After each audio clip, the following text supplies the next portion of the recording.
Alan அப்படிங்கிற ஒரு chef, Alexander அப்படிங்கிற ஒரு ஸ்ட்ரிக்டான ஆஃபீஸர், ஆலன் பொண்ணான லில்லி, மிருகத்தனம் பிடிச்ச ஆண்ட்ரியூ மேத்யூ. ஸோ இவங்களுக்குள்ள நடக்கிற ஒரு கிரைம் ஸ்டோரியை பற்றி தான் பார்க்க போகிறோம். So brace yourself and let's get into this world. Good life அப்படிங்கிற ரெஸ்டாரண்ட்டில் செஃப்பாக வேலை பார்த்துட்டு இருக்கிறவர் தான் ஆலன். இவர் குக்கிங்கில் ஒரு பெரிய எக்ஸ்பர்ட்னே சொல்லலாம்.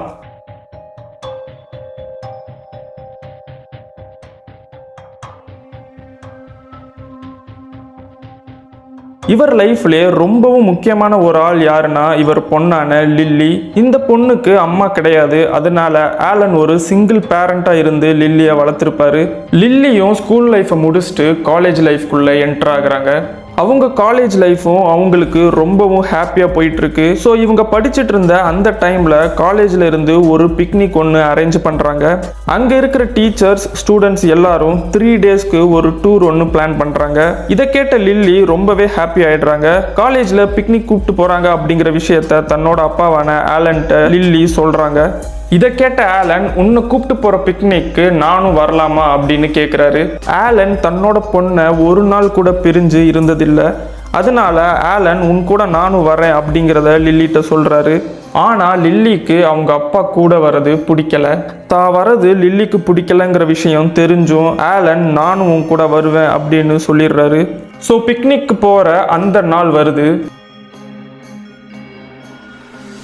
ஒரு பெரிய பஸ்ஸில் 8 டீச்சர்ஸ், 150 ஸ்டூடெண்ட்ஸ் இவங்க எல்லாம் சேர்ந்து அந்த பிக்னிக்கு போக ஆரம்பிக்கிறாங்க. அந்த பஸ்ஸை ஃபாலோ பண்ணி லில்லியோட அப்பாவான ஆலனும் அவரோட காரில் வந்துட்டு இருக்காரு. ரொம்பவே சந்தோஷமாக பிக்னிக்கை என்ஜாய் பண்ண போகிறோன்னு நினச்ச லில்லிக்கு தெரியாது தனக்கு ஒரு கொடூரமான விஷயம் நடக்க போகுதுன்னு. அப்படி அவங்க பிரேசிலில் இருக்கிற பரானா அப்படிங்கிற இடத்துல இருந்து பெர்னாம்பிகோ அப்படிங்கிற ஒரு இடத்துக்கு போகிறாங்க. அங்கே இருக்கிற ஃபாரஸ்டில் தான் இவங்க எல்லாரும் கேம்ப் ஒன்று ரெடி பண்ணி தங்க ஆரம்பிக்கிறாங்க. ஆலனும் அவங்கள ஃபாலோ பண்ணி அந்த ஃபாரஸ்ட் வரைக்கும் வந்துடுறாரு. இந்த விஷயம் லில்லிக்கும் தெரிய வருது. ஆனால் அவங்க அப்பாவை கவனிக்காத மாதிரி லில்லி பிஹேவ் பண்ண ஆரம்பிக்கிறாங்க. ஒரு கட்டத்துக்கு மேலே லில்லி அவங்க அப்பாவை கூப்பிட்டு வார்ன் பண்ணுறாங்க. நான் போகிற இடத்துக்கெல்லாம் நீங்கள் என்னை ஃபாலோ பண்ணி வந்தீங்கன்னா நான் எங்கேயாச்சும் ஓடி போயிடுவேன் அப்படின்னு கோபமாக சொல்லிட்டு அங்கேருந்து போயிடுறாங்க. ஆலனுக்கு என்ன பண்ணுறதுனே தெரில. அங்கே இருக்கிற டீச்சர்ஸ்கிட்ட, நான் லில்லியோட அப்பா, எதுக்கும் நீங்கள் லில்லி அப்புறம் மற்ற ஸ்டூடெண்ட்ஸை எங்கேயும் போகாமல் கொஞ்சம் ஜாக்கிரதையாக பார்த்துக்கோங்க அப்படின்னு சொல்லிட்டு அவர் அவரோட காரில் போய் தூங்கிடுறாரு. ஆனால் அங்கே இருந்த டீச்சர்ஸ் அவர் சொன்னதை சீரியஸாகவே எடுத்துக்கல. அதை இவங்க அலட்சியமாக எடுத்துக்கிட்டதுனால தான் இவங்க கேம்ப் போட்ட அந்த ஃபாரஸ்ட்டுக்கு பக்கத்திலே ஒரு சின்ன டவுன் இருக்குது. அந்த டவுனில் வாழ்கிறவங்க தான் ஆண்ட்ரியூ மேத்யூ. இவங்க 2 பேரோட அப்பியரன்ஸை வச்சே சொல்லிடலாம் இவங்க ஒரு பியூர் சைக்கோ. அப்படி இவங்க 2 பேர் அந்த டவுனில் நடந்து வந்துட்டு இருக்காங்க. ஆண்ட்ரியூ கையில் ஒரு கன்னும் இருக்குது. ஆக்சுவலாக இந்த கன் அவங்களுக்கு ஃபஸ்ட் டைம் கையில் கிடைக்கிது. அதனால் அந்த கன்னை வச்சு யாரையாவது டெஸ்ட் பண்ணணும்னு அங்கே சுற்றிட்டு இருக்காங்க. சுட்டு கொல்லணும்னு. இந்த பக்கம் கேம்பில் எல்லாரும் தூங்கிட்டு இருக்காங்க. அப்போது லில்லி அவங்க அப்பாவோட கார் இன்னும் அங்கே நிற்கிறத நோட் பண்ணுறாங்க. ஆலனும் அவரோட காரில் தூங்கிட்டு இருக்காரு. அப்போது அந்த ஃபாரஸ்டில் ஒரு விதமான சிரிப்பு சத்தம் லில்லிக்கு கேட்க ஆரம்பிக்குது. அந்த சத்தத்தை கேட்டு லில்லி அந்த இடத்துக்கு போகிறாங்க. ஆலனும் அந்த டைம் கண் முழிச்சிடுறாரு. லில்லி நடந்து போகிறதையும் ஆலன் பார்த்துடுறாரு. பதறி போய் லில்லியை ஃபாலோ பண்ணி அங்கே வர கண்ணு கெட்டின தூரம் வரைக்கும் லில்லி அங்கே தென்படவே இல்லை. ஆலன் அந்த இடம் ஃபுல்லாக தேடி பார்க்குறாரு. ஆனால் லில்லியை கண்டுபிடிக்க முடியலை. திடீர்னு கன்லேருந்து வர ஒரு புல்லட் சவுண்ட் ஒன்று கேட்குது. ஆலன் அந்த புல்லட் சவுண்ட் வந்த இடத்த நோக்கி போகிறாரு. அப்போது அங்கே இருந்து சடனாக 2 பேர் ஆலனை தள்ளி விட்டு ஓடுறாங்க. அந்த 2 பேர் வேற யாரும் இல்லை, ஆண்ட்ரியூ மேத்யூ தான். ஆலனும் பயத்திலே கொஞ்சம் தூரம் நடந்து போகிறாரு. ஆனால் அங்கே லில்லி இறந்து கிடக்காங்க. ஆண்ட்ரியூ மேத்யூ இவங்க 2 பேரும் அந்த கன்னை டெஸ்ட் பண்ணணும்னு சொல்லி அங்கே நடந்து வந்துட்டு இருந்த லில்லியை சுட்டு கொன்னுடுறாங்க. ஆலன் லில்லியை பிடிச்சி கதறி அழுகிறாரு. அங்கே இருக்கிற ஸ்டூடெண்ட்ஸ், டீச்சர்ஸ், அப்புறம் போலீஸ் முதற்கொண்டு அங்கே வந்துடுறாங்க. அப்படி வந்த போலீஸில் ஒருத்தர் தான் அலெக்சாண்டர். இவர் ரொம்பவே ஒரு ஸ்ட்ரிக்டான ஆஃபீஸர். அவர் ஆலனோட முகத்தை பார்க்கும்போது தான் தெரியுது ஆலன் அலெக்சாண்டரோட சைல்ட்ஹுட் ஃப்ரெண்டுன்னு. ஆலன் கண்ணீரோட நடந்த எல்லா விஷயத்தையும் அலெக்சாண்டர்கிட்ட சொல்கிறாரு. ஸோ இந்த கொலையை பண்ண அந்த 2 பேரில் ஒருத்தனோட முகத்தை மட்டும் ஆலன் பார்த்துருக்காரு. ஸோ அதை க்ளூவாக வச்சு போலீஸ் அந்த டவுன் ஃபுல்லாக தேட ஆரம்பிக்கிறாங்க. பட் அவங்களால கண்டுபிடிக்க முடியலை. ஸோ அலெக்சாண்டர் ஆலன்ட்ட, நீ உங்கள் ஊர் போலீஸ் ஸ்டேஷனில் நடந்ததையெல்லாம் சொல்லு, நான் நாளைக்கு இந்த கொலையை யார் பண்ணா அப்படிங்கிற ஒரு எவிடன்ஸோட உன்னை வந்து பார்க்குறேன் அப்படின்னு சொல்லி ஆலனையும் அவர் பொண்ணோட பாடியையும் ஆம்புலன்ஸில் ஏற்றி அமுச்சு வச்சிடுறாரு. அலெக்சாண்டரும் எவிடன்ஸை கலெக்ட் பண்ண ஆரம்பிக்கிறாரு.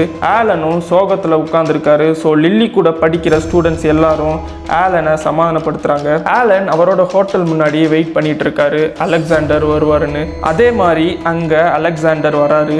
எனக்கு தெரிஞ்சு இந்த கொலையை பண்ணவங்க இந்த ஊரை விட்டே போயிருக்கணும், நீ ஒன்றும் கவலைப்படாத, அவங்கள பிடிச்சிடலாம் அப்படின்னு அலெக்சாண்டர் ஆலன்ட்ட சொல்கிறாரு. அப்போ ஆலன் அலெக்சாண்டரோட காரையை உத்து பார்க்குறாரு. அந்த காரில் உட்கார்ந்துருக்கிறது வேற யாரும் இல்லை, ஆண்ட்ரியூ மேத்யூ. ஆலன் அந்த 2 பேரில் ஆண்ட்ரியோட முகம் ஞாபகம் இருந்தனால கொலையை பண்ணது அவங்க 2 பேர் தான் அப்படின்னு சொல்லி ஆலன் அவங்க 2 பேரையும் இழுத்துட்டு வந்துடுறாரு. இவங்க 2 பேர் தான் என் பொண்ணை கொன்னவங்க அப்படின்னு அலெக்சாண்டர்கிட்ட ஆலன் சொல்கிறாரு. அதுக்கு அலெக்சாண்டர், ஆலன் அவங்க 2 பேரும் என்னோட பசங்க அப்படின்னு சொல்கிறாரு. அப்போ நான் உன் 2 பசங்க தான் என் பொண்ணை கொன்னது அப்படின்னு ஆலன் அவங்க 2 பேரையும் அடிக்க ஆரம்பிக்கிறாரு. இதை பார்த்த அலெக்சாண்டர் கோவத்தில் ஆலனை அடிச்சிடுறாரு. என் பசங்க அப்படி பண்ண மாட்டாங்க, நான் ஒன்றும் அவங்கள அப்படி வளர்க்கல அப்படின்னு ஆலன்ட்டு சொல்லி, இனிமே இந்த கேஸ் விஷயமா உனக்கு நான் எந்த ஹெல்ப்பும் பண்ண மாட்டேன் அப்படின்னு சொல்லி அங்கேருந்து போயிடுறாரு. அப்படி போகும்போது ஆண்ட்ரியூ மேத்யூ ஒரு ஸ்மைலோட ஆலனை பார்த்து சிரிக்க ஆரம்பிக்கிறாங்க.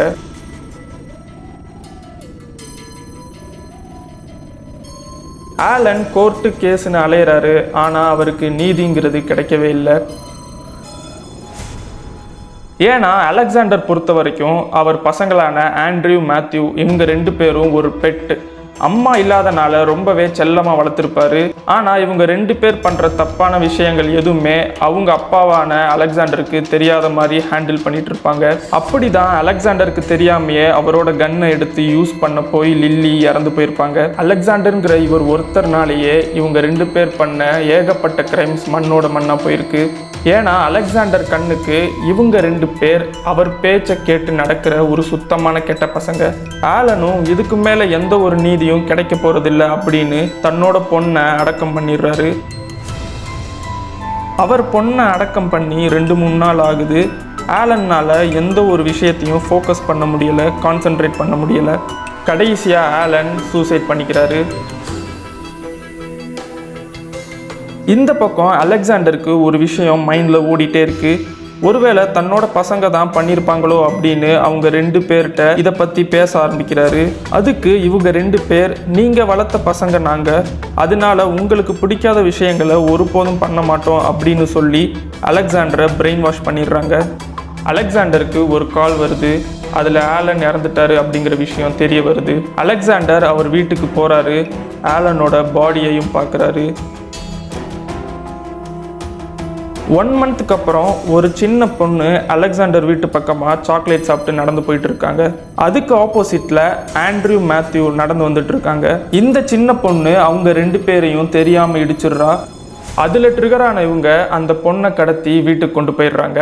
கூட்டு போய் ஒரு மறைவான இடத்துல கட்டி போட்டுடுறாங்க. அலெக்சாண்டர் வீட்டில் 2-3 லைட் சரியாக வேலை செய்யாதனால எலக்ட்ரீஷியனை வர சொல்லி அதை சரி பண்ண சொல்லிட்டு அவர் வெளியே கிளம்பி போயிருப்பாரு. ஸோ ஆண்ட்ரியூ மேத்யூ இவங்க 2 பேர் மட்டும் அந்த வீட்டில் இருக்காங்க. அந்த டைம் எலக்ட்ரீஷியனும் வந்து அந்த லைட்டை சரி பண்ணிட்டு இருக்காரு. எலக்ட்ரீஷியனும் அவர் வேலையை முடிச்சுட்டு போயிடுறாரு. அவர் போன அடுத்த நிமிஷமே இவங்க 2 பேரும் அந்த பொண்ணை போட்டு கொடுமைப்படுத்த ஆரம்பிக்கிறாங்க. சில மணி நேரம் ஆகுது.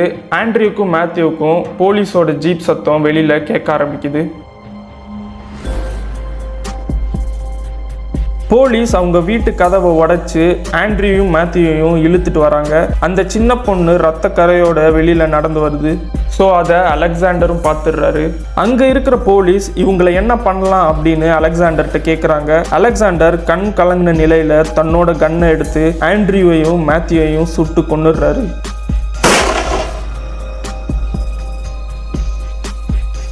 அப்போதான் அலெக்சாண்டருக்கு தெரிய வருது, நாம் செஞ்ச தப்புனால தான் ஆலனோட பொண்ணும் இறந்துட்டாங்க, ஆலனும் இறந்துட்டான். ஸோ அதே மாதிரி லைஃப்பில் யாருக்காவது நல்லது பண்ணிங்கன்னா உங்களுக்கும் நல்லது தான் நடக்கும், இதுவே கெட்டது பண்ணிங்கன்னா உங்களுக்கும் கெட்டது தான் நடக்கும். அப்படி ஆலனோட பொண்ணை இவங்க சுட்டு கொன்னதுனால அது இவங்களுக்கும் ரிஃப்ளெக்ட் ஆகிடுச்சு. ரத்தக்கரையோட வந்த அந்த பொண்ணும் எலக்ட்ரீஷியனாக வந்த அந்த நபரும் பிளான் சக்ஸஸ் அப்படின்னு ஒருத்தரை பார்த்து சொல்கிறாங்க. அந்த ஒருத்தர் யாருன்னா ஆலன். ஆக்சுவலாக ஆலன் இறந்ததே அலெக்சாண்டரை நம்ப வைக்கிறதுக்காக தான். அப்போ தான் இன்னும் அவங்க பசங்க மேலே சந்தேகம் வருங்கிறதுக்காகவே இவர் போட்ட ஒரு ஃபேக் ட்ராமா. அவர் இறந்து கிடக்கும்போது அவர் கூட நின்னது எல்லாரும் ஆலனோட ஆளுக. அந்த சின்ன பொண்ணை பிளான் பண்ணி இடிக்க சொன்னதும், எலக்ட்ரீஷியனாக அலெக்சாண்டர் வீட்டுக்கு போய் அங்கே சிசிடிவி கேமரா ஃபிட் பண்ணதும், அங்கே நடக்கிற கொடுமைகளை போலீஸ்க்கு லைவ் டெலிகாஸ்ட் பண்ணதும், இது எல்லாமே ஆலனோட பிளான் தான். ஸோ இத்தனை பேர் இவர் சொல்கிறத கேட்குறாங்க. அப்போது ஆலன் உண்மையிலே யார்?